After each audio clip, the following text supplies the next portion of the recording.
Bismillahirrahmanirrahim. Assalamualaikum warahmatullahi wabarakatuh.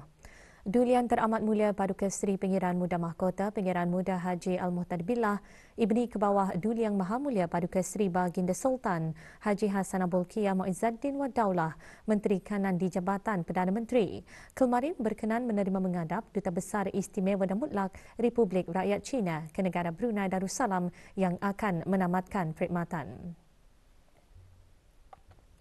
Dulian Teramat Mulia menerima menghadap Puan Yang Terutama Yu Hong di Qasar Al-Mizan. Puan Yang Terutama menyembahkan surat tauliah pelantikan ke hadapan Majlis Kebawah Duli Yang Maha Mulia Paduka Seri Baginda Sultan dan Yang di-Pertuan Negara Brunei Darussalam pada 4 Februari 2019.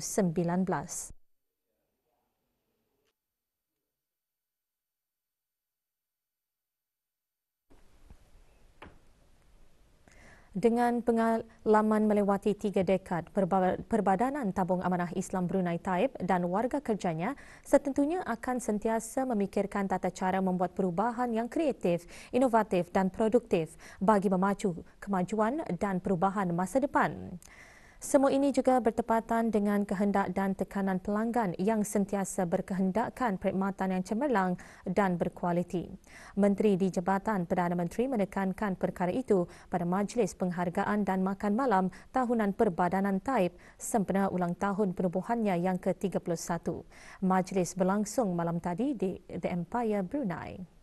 Yang Berhormat Pihin Datuk Laila Raja Meja Jana Besara Datuk Paduka Seri Haji Awang Halbi bin Haji Muhammad Yusof selaku pengerusi Lembaga Pengarah Perbadanan Taib dalam ucapan khasnya juga menzahirkan penghargaan atas pencapaian-pencapaian signifikan Perbadanan Taib yang mana pencapaian-pencapaian berkenaan merupakan sangat bermakna dan bernilai. Hadir yang Berhormat Pihin Udana Khatib Datuk Paduka Seri Setia Ustaz Haji Awang Badaruddin bin Pengarah Datuk Paduka Haji Awang Osman Menteri Hal Ehwal Ugama selaku penasihat Hal Ehwal Syariah Perbadanan Taib. InsyaAllah dinilai dengan usaha diri, kerjasama bersepadu dan berintegriti serta keyakinan di pelanggan warga Perbadanan Taib. Terdahulu, Datin Hajah Hasnah binti Haji Ibrahim, pengarah urusan Perbadanan Taib, dalam ucapannya antara lain menyentuh mengenai teknologi baharu, pembangunan sumber manusia dan tadbir urus yang dicapai pada tahun lalu menyumbang kepada kejayaan berterusan organisasi.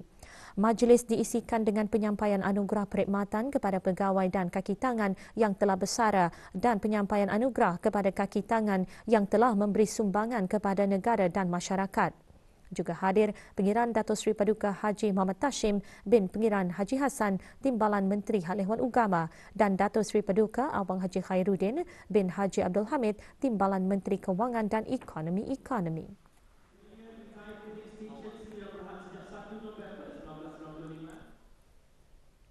Semua jabatan dan petugas kesihatan termasuk doktor, jururawat, pekerja penjagaan kesihatan bersekutu dan pentadbir diharap dapat bekerjasama membangunkan pencegahan dan kawalan yang berkesan. Dengan panduan strategik daripada Kementerian Kesihatan, institusi kesihatan dihasrat dapat terus meningkatkan kesiapsiagaan dalam lonjakan jangkitan berkaitan penjagaan kesihatan dan penyakit berjangkit yang baharu muncul seperti COVID-19. Perkara itu antara yang digariskan oleh Menteri Kesihatan semasa Minggu Kesedaran Pencegahan Jangkitan Antarabangsa 2022. Majlis berlangsung malam tadi di The Empire Brunei. Yang Berhormat Datuk Seri Setia Dr. Awang Haji Muhammad Hisham bin Haji Jaafar juga menjelaskan terdapatnya keperluan mencari jalan ke arah kemajuan, mempertimbangkan cabaran dan merancang bersama-sama mengenai langkah-langkah pencegahan dan kawalan jangkitan untuk memberikan penjagaan yang selamat dan berkesan dengan fokus utama kepada hasil yang berkualiti kepada pesakit.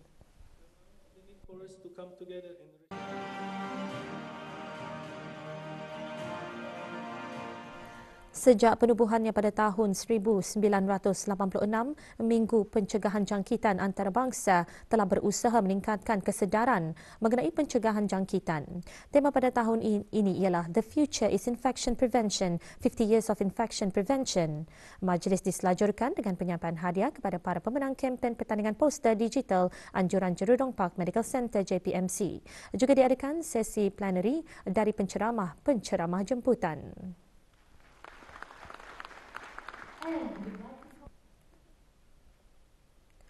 Kementerian Kebudayaan Belia dan Sukan mengadakan Majlis Kolbun Salim sempena sambutan Hari Antarabangsa Orang Kelainan Upaya. Majlis berlangsung petang kemarin di Masjid As-Solihin, Jalan Perdana Menteri. Hadirin yang berhormat Datuk Seri Setia Awang Haji Nazmi bin Haji Muhammad, Menteri Kebudayaan Belia dan Sukan. Majlis bermula dengan bacaan surah Yasin, sembahyang Fadu Asar dan diteruskan dengan tahlil serta tazkirah khas. Bertemakan penyelesaian transformatif bagi pembangunan inklusif, peranan inovasi dalam memacu dunia yang terbuka dan saksama. Hari Antarabangsa Kelainan Upaya disambut pada setiap 3 Disember.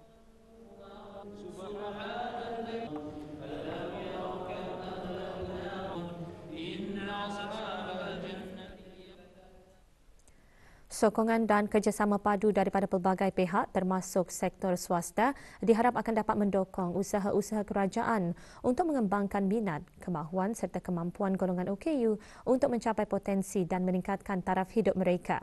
Dalam perutusan sempena sambutan Hari Antarabangsa Orang Kelainan Upaya 2022, Yang Berhormat Datuk Seri Setia Awang Haji Nazmi bin Haji Muhammad, Menteri Kebudayaan Belia dan Sukan menegaskan sebagai masyarakat yang pemedulian terhadap golongan OKU, pemerkasaan golongan OKU dari segi perekonomian termasuk dalam bidang keusahawanan dan bidang pekerjaan perlu dipertingkatkan.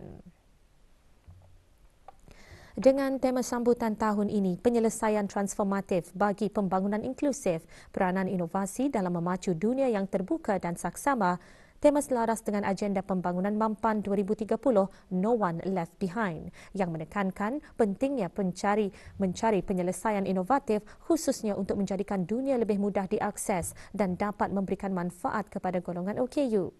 Ia juga bertepatan dengan Pelan Tindakan Orang Kelainan Upaya di bawah Majlis Kebangsaan Isu Sosial MKIS yang telah direview pada tahun 2021. Yang Berhormat juga mengongsikan Pelan Tindakan OKU 2021-2025 memfokuskan kepada 3 teras strategik, iaitu untuk menaikkan kualiti kehidupan melalui pendidikan, kesihatan dan perekonomian, memberikan kesaksamaan hak OKU melalui dasar, akta dan prasarana dan memperkasa OKU dan ahli keluarga mereka secara inklusif melalui advokasi. Pelaksanaan inisiatif-inisiatif di bawah Pelan Tindakan OKU ini mempraktikkan pendekatan senegara untuk memberikan sokongan dan peluang yang berterusan kepada orang-orang kelainan upaya di negara ini ke arah pencapaian pembangunan yang inklusif dan mampan. Dengan penguatkuasaan Perintah Orang Kelainan Upaya pada 1 Oktober 2021, Kementerian Kebudayaan Belia dan Sukan setakat ini menerima hampir 3,800 borang pendaftaran OKU yang akan dimasukkan ke dalam pendaftaran kebangsaan OKU setelah mendapat pengesahan daripada Kementerian Kesihatan. Jabatan Pembangunan Masyarakat juga sedang dalam perancangan akhir untuk mengeluarkan kad OKU bagi nama-nama OKU yang telah disahkan dan didaftarkan di dalam pendaftaran kebangsaan berkenaan bagi tujuan pengesahan serta akses kepada perkhidmatan-perkhidmatan tertentu. Dalam pada itu, selaras dengan penguatkuasaan Perintah Akta Pencen Umur Tua dan Kurang Upaya Pindaan 2021, setakat ini 4,755 OKU telah diluluskan untuk menerima allowance kurang upaya. Daripada jumlah ini, 434 orang menerima 2 faedah iaitu pencen umur tua dan allowance kurang upaya. Di samping itu, 315 pemohon telah diluluskan untuk menerima allowance penjagaan mengikut kriteria-kriteria yang telah ditetapkan. Pemberian elan kurang upaya dan elan penyedia penjagaan ini bukan sahaja dihasratkan dapat menampung keperluan khas OKU, malah ia merupakan satu pengiktirafan terhadap kepentingan keselamatan sosial OKU di negara ini. Sempena sambutan Hari Antarabangsa Orang Kelainan Upaya 2022, Suruhanjaya Tinggi Kanada di negara Brunei Darussalam, Projek Impian dan Baiduri Bank kemarin menganjurkan pameran fotografi digital. Diadakan di Ibu Pejabat Baiduri Bank, acara Sempena Brunei December Festival 2022 itu dibuka bagi kunjungan orang ramai bermula 5 hingga 17 Disember 2022 semasa waktu pejabat. Pameran dilancarkan oleh Pengiran Haji Muhammad Hasnan bin Pengiran Haji Ali Hassan, Setiausaha Tetap Kementerian Kebudayaan Belia dan Sukan. Dayang Lailatul Zubaidah binti Haji Muhammad Hussein, pengasas projek Impian selaku duta hashtag She Leads Here Champion bagi tahun 2022-2023 berkata, projek tersebut mampu mempertingkatkan kesedaran mengenai orang kelainan upaya di negara ini. Juga hadir Monitor Utama Amr Diki, Pesuruhjaya Tinggi Kanada ke negara Brunei Darussalam.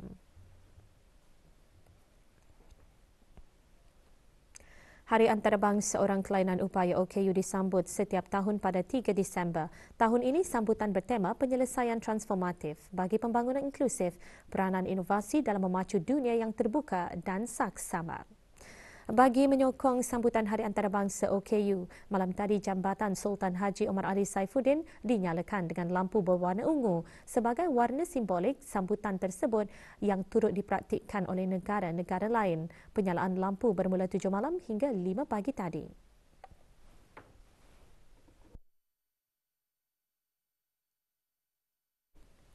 Bersempena dengan Hari AIDS Sedunia, Pusat Operasi Majlis AIDS dirasmikan kemarin di Pusat Promosi Kesihatan.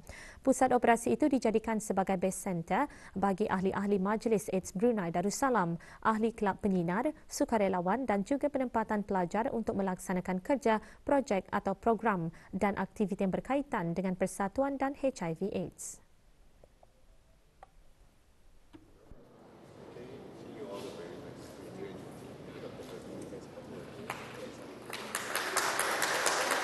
Perasmiannya disempurnakan oleh Dr. Ang Smi Hui, Timbalan Setiausaha Tetap Profesional selaku Wakil Setiausaha Tetap Kementerian Kesihatan.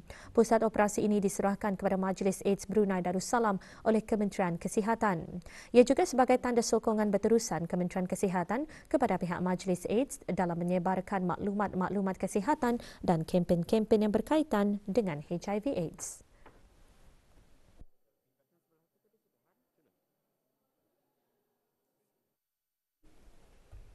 Bulan Disember menjadi pilihan ramai umat Islam di seluruh dunia untuk menunaikan umrah dan negara Brunei Darussalam tidak terkecuali apabila ramai mengambil kesempatan cuti persekolahan akhir tahun ini untuk mengerjakan ibadah tersebut.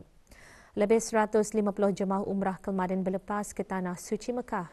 Jemaah umrah ini mengikuti pakej Darussalam Holdings, At-Taqwa Travel Tour Sendirian Berhad, Al-Hijrah Travel Tour Sendirian Berhad dan Balureh Travel Sendirian Berhad. Dalam memastikan kelancaran ibadah umrah, agensi-agensi berkenaan menyusun atur pelbagai aktiviti sepanjang berada di Tanah Suci, termasuk menyampaikan ceramah dan menziarahi tempat-tempat bersejarah di kota Mekah dan Madinah.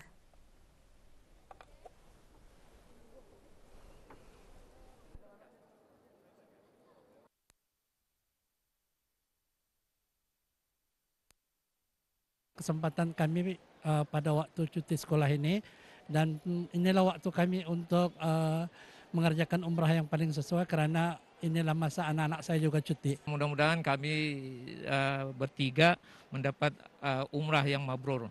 InsyaAllah harap dipermudahkan apa-apa urusan kami di sana nanti. Harap kami dapat umrah yang diterima oleh Allah, dan harap kami apa-apa yang kami doakan insyaAllah kabul lah. Bulan 12 ni cuti yang panjang, jadi kami mengambil kesempatan lah mengerjakan umrah pada bulan 12 ni. Untuk mendapat umrah yang yang nyorang, yang mabrur, cuba mendapatkan sebanyak yang mungkin, insyaallah pahala-pahala.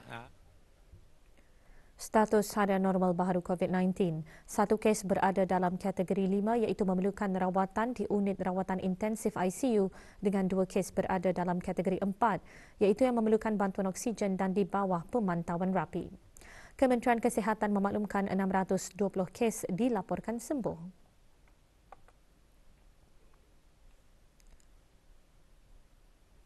Jumlah keseluruhan pemberian 2 dos vaksin COVID-19 bagi kanak-kanak berumur 5 hingga 11 tahun 86.8%, bagi remaja berumur 12 hingga 17 tahun yang mendapat 3 dos vaksin 62.1%, dan liputan bagi rakyat dan penduduk negara ini yang mendapatkan 3 dos vaksin 78.9%. Beberapa buah kenderaan terbiar yang ditinggalkan di kawasan bangunan premis perniagaan Pekan Tutong telah diambil tindakan semasa operasi bersepadu kemarin yang dijalankan oleh bahagian penguatkuasa undang-undang.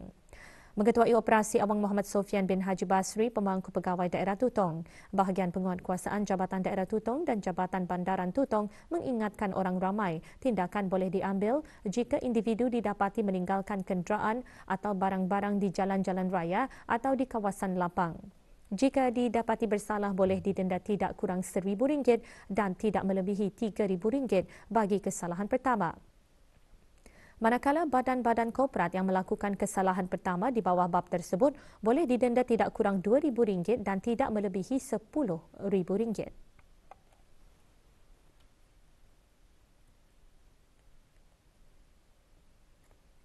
Tujuan operasi sepadu ialah untuk mengenal pasti kenderaan yang terbiar yang diletakkan di kawasan bangunan premis perniagaan di kawasan Pekan Tutong ini. Seterusnya kami akan mengambil maklumatnya dan akan dirujuk kepada Jabatan Pengangkutan Darat JPD. Seterusnya akan pemilik kenderaan tersebut akan diambil tindakan yang bersesuaian. Tutong Bus merupakan inisiatif berterusan ke arah mewujudkan suasana yang kondusif dan keceriaan di Pekan Tutong sebagai pilihan destinasi yang menarik untuk dikunjungi oleh orang ramai bagi mengisi aktiviti hujung minggu di musim cuti persekolahan. Kemarin diadakan majlis pelancarannya sempena Brunei December Festival di kawasan JT Sungai Tutong. Pelancarannya disempurnakan oleh Awang Muhammad Sofian bin Haji Basri, Pemangku Pegawai Daerah Tutong, selaku Pemangku Pengerusi Lembaga Bandaran Tutong. Dengan slogan keceriaan bermula di sini, acara bazar hujung minggu itu diadakan pada setiap hari Sabtu dan Ahad sepanjang bulan Disember ini.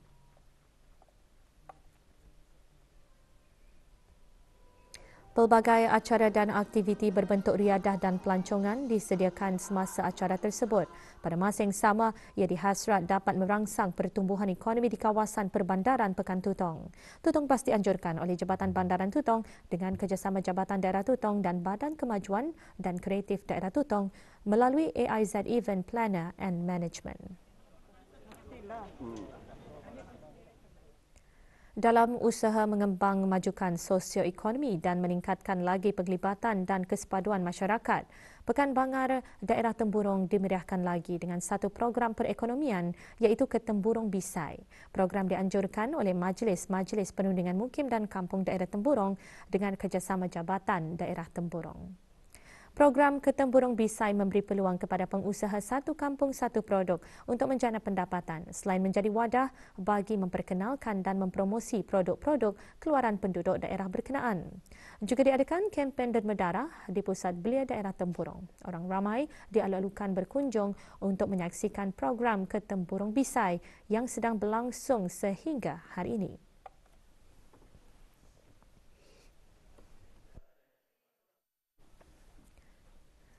Sebuah bengkel kereta dikeluarkan kompaun kerana didapati melanggar peraturan di bawah Akta Kesalahan-Kesalahan Kecil Penggal 30 Bab 12/1/C.